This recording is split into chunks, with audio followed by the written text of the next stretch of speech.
And welcome to today's Resilience Reset. So whatever kind of day you are having, I hope that this moment right here as you're watching this video and joining me for this conversation, I can help get your day off to or onto another great start. So if it's been awesome, great, we'll ride that momentum. And if you've had a really frustrating day or it hasn't been particularly productive, then consider this your moment to just go, I'm going to start this day over at 3:15 p.m. Eastern, like we do every day, Monday through Thursday. Thanks for joining me. So join me in the comments. I'd love to hear your opinion on this topic, because what we are going to talk about is when you have a huge project on your hands and it can feel so overwhelming. And for me, whenever I get that overwhelming thing, and I know I talk to my clients about this too, is it like you can be paralyzed. Like it's easier to do nothing than to deal with the thing that is of huge magnitude. And so this is, I think, something worth talking about because it can be really particularly overwhelming and when we have big things to go through. Actually, I just want to share this too. And by the way, I am helping somebody in a huge move of an office building. They've got some really cool new digs, and so they're shifting their locale. And I've been helping out quite a bit. It's one of my clients, and anyway, it doesn't matter why I'm helping. I'm helping. But one of the people said, "There's an old Italian saying, and I loved it. It was when good news." And I wish I could totally remember it. I wish I would have actually asked them to repeat it because I'm just going to get the gist. So maybe somebody knows and can actually fix this for me. But essentially, when there's good news, wait to be called. When there's a problem, never wait, just show up and start digging in to help. And she had a much more eloquent way of putting it. And I think that is such a great way to live our lives, to step up, to help people who we care about, who we work with, who have these big, overwhelming projects. So the first tip is to ask, do you need help with this overwhelming project, or is it something you need to do on your own? I've got a comment, so let's bring up the comment. Greg, joining from the car and breaking big projects up into bite-sized chunks. Yes, you know where I'm going with this. And it's because when we look at it, so let's stay on this track of getting help, okay? And I feel like my glasses are fogging up because I've been like running around. Like, it's so hot, it's awesome. Because the humidity is like, what, I don't know, 110%. Can it be that big? Can it be that much? I don't even know. Oh, anyway.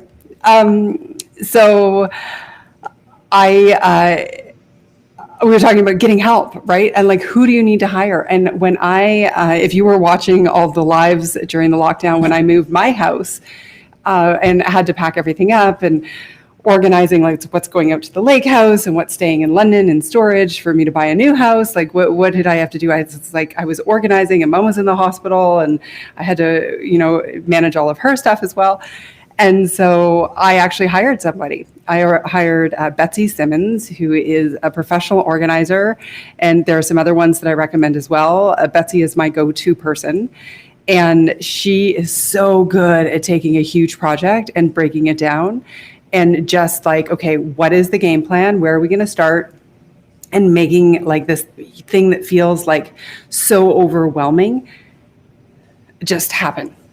Right? And because she's really good at pulling me out of the weeds, because like stuff is not really something that like just makes me feel fantastic. So do you need help? So that's the first question. And if somebody you know is overwhelmed, how can you step in to help them? All right, here, let me see here. What if you ask for help continuously and your request is just into the wind? Ooh, Derek, good question. Okay, well, here's the thing. Who are you asking? And my next question to your question is, who are you asking? But also, do they have the skill set? Do they have the willingness to help? Do you need to be asking someone else? And I would also wonder, are you asking specific enough questions for help? So what I mean by that is like, hey guys, I need some people, like all hands on deck. Like, can you come and help me? Whatever. And people are like, oh yeah, sure, I'll help. But what I've found is people need very, very specific yes, no, like calculated XYZ, I'm going to do this. So meaning like, guys, on Tuesday afternoon at 4:30 p.m., I need 3 people to show up and help me get through this. Or can we hop on a Zoom call at 9:30 on Wednesday morning, and I just want to bounce some ideas off you. I'm going to walk you through this project and help me see if I'm missing anything here or what steps I could take. So I would say, are you asking the right people? Do they have the skill set? Are they willing to help? And then ask yourself, are you asking the specific enough question? And if it's continuously asking for the same help, then we've got to look at the structure of whatever project it is, and maybe you're willing to share with us, Derek, something that you're thinking of. But is there a better way to solve the issue versus trying to always get help to solve the issue? Okay, so hopefully that resonates, because I don't know exactly the situation, but that's what I would say. And then prioritize, yes. So then what we do, okay, so Matthew, let's get into that part next, and we'll combine yours with actually no, I'm going to go to yours second after Greg's idea around breaking down the bigger. And I think one of the reasons big projects become overwhelming is that we look at them as a whole, right? And what we need to do is we need to look at them as little itty bitty bite-sized chunks that we take each step one by one by one by one, and then we eventually get to the end of the road. And so having that time, and I know one of the chapters in my book, and I say this a lot, is invest time today to buy back time tomorrow.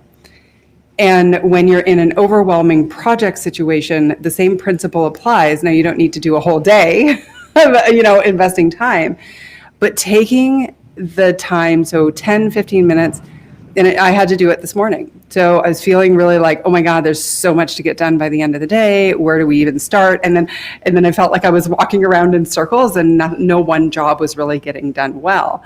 And so I was heightened in terms of the quote unquote, I'm not going to call it anxiety, because it wasn't anxiety. It was just like intensity, I think is a good way to put it.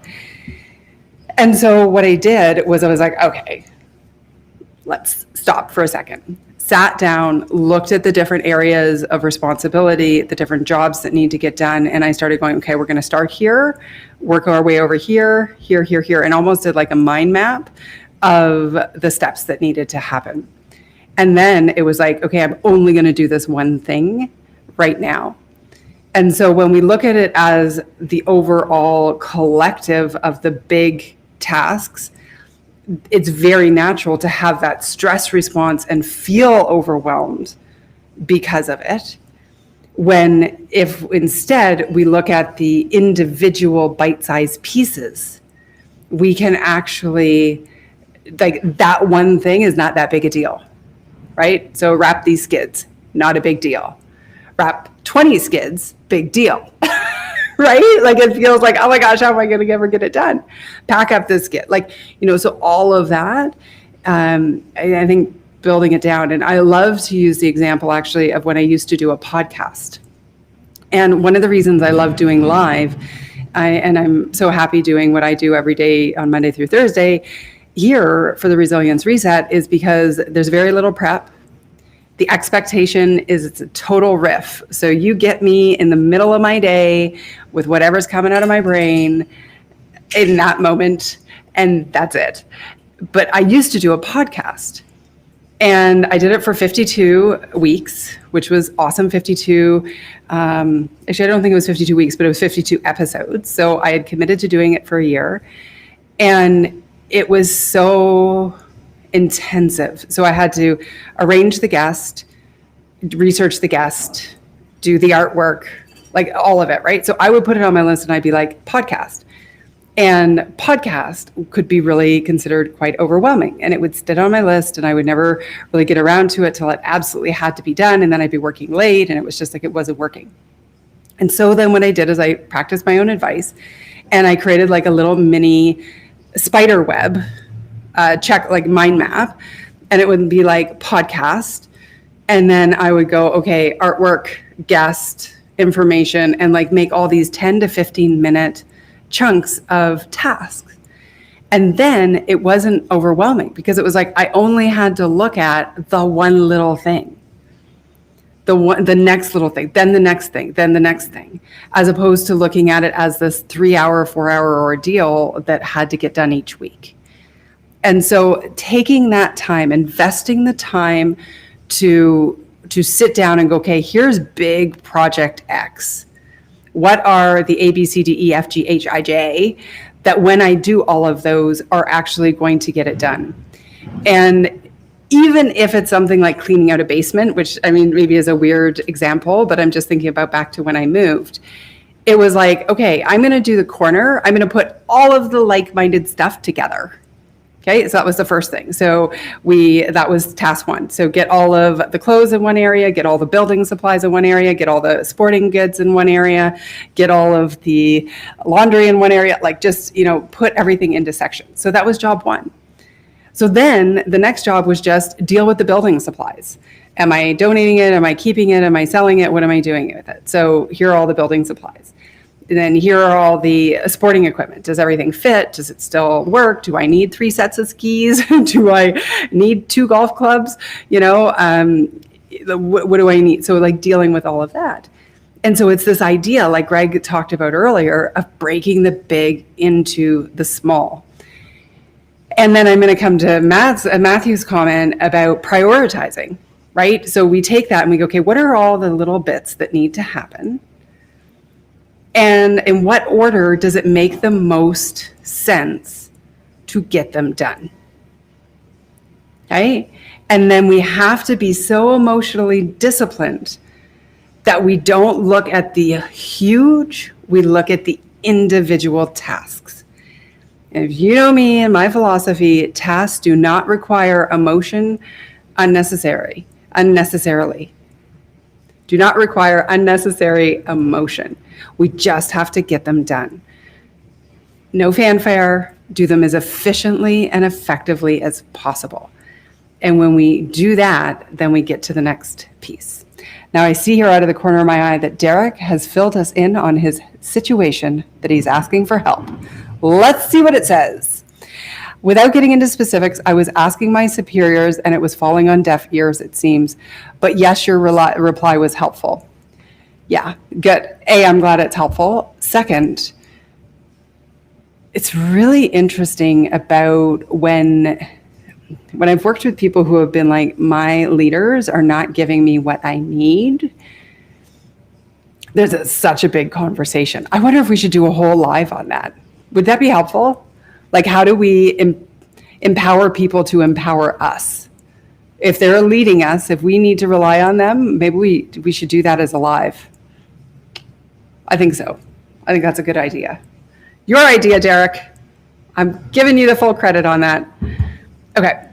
So there we are. I think that's the key, right? Like breaking it down, recognizing the emotion that we're putting into it. Like it took me probably about 5 to 10 minutes of recognizing that I was like really, and you can already tell, like I'm really ramped, right? Because it's like high energy and it's just, there's so much to do and it's so much fun. And I'm so excited for the company and what they're growing and doing and busy and all of that. So, but time sometimes isn't on the side when you've got that much to do.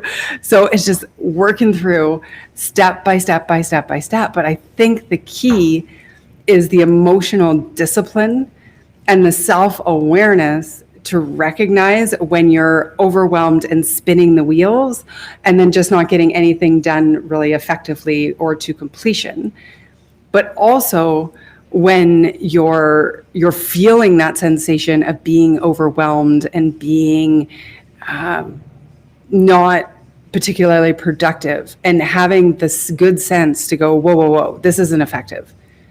What I'm doing right now, if I do this for another hour, is not going to get me closer to reaching the goal. And so that's why then we sit down and we do that little mind map and go, okay, what are all the little pieces of the puzzle that need to happen? And I'm just going to start. Betsy, who, taught me how to pack and has been there with every move in my life, has, just said, okay, no, we just start. Like, we have our game plan and we do this one and then we go here. And I'd be like, well, what about this? No, we're not talking about that right now. We're talking about this. And we go through, and she's so good at making you do that. And sometimes we need someone who can keep us focused on those little pieces of the puzzle. Yeah. All right, what's Greg saying here? The non-emotional task can give you momentum that builds positivity that leads to productivity. I always recommend to bring them in throughout the day while you're solving the big stuff. Yes, right? Like, and it's that sensation of accomplishment. Check, check, check, check. Like, really just getting in that momentum of, I've succeeded on these little things. Like, we want to tie positive emotion to completion of tasks, not negative emotion to procrastinating on tasks. I think that's a really clear distinction. I think emotion around tasks in terms of accomplishment and feeling the good vibes and feeling like you're on the right track is really good. And that positive reinforcement, like when I got my big, huge part of this project done a couple days ago, I just went around, I'm like, look what I did. Look at it. It looked so great. I was so proud. Right. And nobody else was that excited about my accomplishment, but I really was. But I know how powerful it is to give ourselves positive reinforcement and to recognize when we've done those tasks exceptionally well, or at least, well enough to get the job done in a really positive way. So I like to pat myself on the back. And I encourage other people to do the same thing. Hi, Corey. How are you? I'm great. Obviously, I'm loving this, getting to talk with you and the others who are here today. So he says, I still don't know how you bring comments on the screen.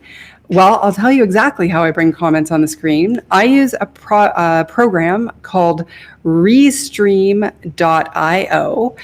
And it's a live streaming program. It allows me to stream simultaneously to YouTube, Facebook, one of my Facebook pages, and LinkedIn. And I'm able to, just bring stuff in. So you've been rolling for 15 minutes. That's right. I start at 3:15 p.m. Sometimes it's 3:17, just saying. Don't often go beyond an hour.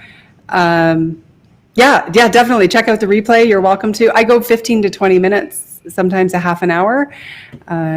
Maybe, I think a couple of them have gone a bit longer, but not today, because I'm going to go back out and help the team. Book project, easier keeping it clutter piles low and tidy in the kitchen. Better when I had an apartment, and often finding general balance can be hard. Yeah, I totally get it. When there's so much to do, and like even organization of all of our stuff, right? Like that can be overwhelming. And if we don't have really good organizational systems set up in place, then that's another way that we want to, look to see, is that causing us overwhelm as we go through each day? And then that's just like a little bit of overwhelm can actually hurt our productivity on a daily basis. So if you aren't feeling organized, if you don't feel like if you feel like you look at your day every day and it's overwhelming, then we need to put new systems into place, right? We need to look and say, okay, how do I create better structure and system? I was talking with someone, one of my coaching clients the other day, and we were just looking, and she's like, doing this part of my job really makes me feel very uncomfortable and stressed, and I don't enjoy it at all. And I'm like, okay, well, are you doing it as effectively and efficiently as possible? And she just looked at me and she goes, I don't know. I've never wondered that. I just kind of do it. And I'm like, well, what if we were to explore some systems to make that even easier so that we can get rid of the emotional context of that repetitive task or set of tasks that you don't enjoy doing but are mandatory for your job performance, right? So if that it doesn't even have to be an overwhelming project that's huge. It could be just a set of tasks that are on repeat that continually cause you a sensation of feeling overwhelmed each and every day, week, month, whatever the case may be. And so how can we get a hold on that? And really, it's exactly the same thing. Sitting down, figuring out the game plan. Do you need to bring somebody in to give you some help? Or to bounce some ideas off of? Like, that's where having a coach, someone like me, can really help. It also is where, maybe if you have a mastermind or a group of like-minded people, some colleagues who you can, set up a bit of a round table where you support each other. That's a great way that's free, that you can do that. Derek, awesome to have you here. Come anytime. And would love to have you back any day you want to come. So thanks for being here. And by the way, I think I have to go as well, because we've been rolling for quite some time now. And I just hope it gives you a little sense of, if you're feeling overwhelmed, if you've got a big project, just a few quick ideas to help you get out of the weeds and that sensation of spinning your wheels or feeling paralyzed, that you just don't do anything. Right. And of course, when we have good stress in our lives, which is, deadline driven goals with accountability, then not in a sustained long time, but in a bit of a ebb and flow situation, we can harness that to get the job done. But you know what, if we can get through the overwhelm faster, then we don't have to rely on the big deadline, which is like midnight tonight, right? So anyway, listen, awesome to see you here. Thank you. Don't forget to share this out. If you think that's helpful for other people to join, please, by all means, do. Anytime you comment, like, share, it will help the algorithms say, hey, this Alison Graham person, she should be out there with other people listening. So really would love any help you have in building out my platform. And I'm very grateful for you. So until next time, which will be tomorrow for our Wildcard Wednesday, may you stress less, do more, and be happier.